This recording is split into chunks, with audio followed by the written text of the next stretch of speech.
Suatu saat misalkan begini, saya punya, rencana ya, punya angan-angan ya misalkan, saya punya rencana nanti kalau real account, saya akan gunakan modal 10.000 misalnya, oke 10.000 US dollar.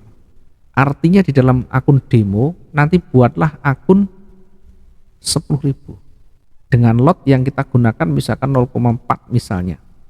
Terus menerus lakukan seperti itu. Dengan akun ini kira-kira nanti kita mampu bertahan berapa lama? Apakah modal ini habis atau growing, berkembang? Kemudian apa yang kita lakukan di sana?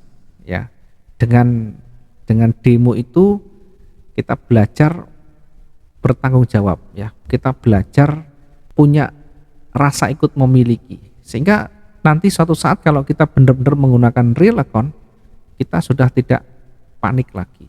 Saya dulu juga sama.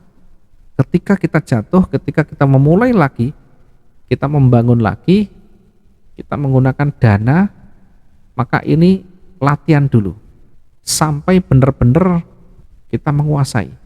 Bahkan terkadang jam 1 malam kita belum selesai, kita berusaha bagaimana supaya close dengan baik. Jam 2 malam pernah juga kita punya transaksi yang belum close, memastikan ini nanti clear semuanya sebelum tidur harus selesai. Dan ternyata membekas dalam latihan itu di dalam diri kita. Kalau kita betul-betul belajar menganggap itu adalah satu tanggung jawab kita, tidak menyepelekan demo aja hilang sudah. Jangan seperti itu. Karena inilah saatnya di demo itu kita banyak belajar. Kita banyak mengeksplor ya, menggali potensi kita. Dari modal yang ada di sana di latihan itu kira-kira kita mampu tidak bertahan. Kalaupun kita dapat profit sesuai tidak dengan harapan kita gitu ya. Kemudian nanti kita sedikit banyak kita pelajari di situ. Kalau salah, kalau rugi, tadi apa yang menyebabkan rugi? Kalau tidak sesuai target, apa yang kira-kira membuat saya sulit? Jadi disitulah nanti kita banyak melakukan improve ya, melakukan perbaikan-perbaikan. Sampai pada saatnya ketemu. Jadi tidak bisa menggunakan gaya saya. Gaya saya adalah high risk. Yang saya gunakan hari-hari adalah resiko tinggi. Tetapi bagi saya yang penting menguasai ya. Karena trading adalah bagian dari bisnis berisiko tinggi ya. Tapi juga jangan ugal-ugalan dulu, yang penting tertata dulu sesuai dengan kemampuan dulu ya. Nanti baru bertahap. Oke.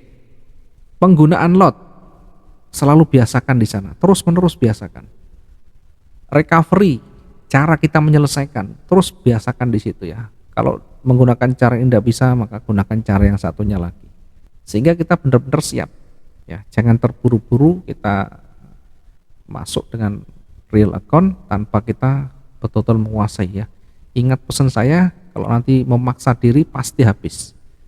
Memang uang sendiri, tetapi kan cari duit nanti akan tidak semudah yang kita bayangkan kalau kita betul-betul habis.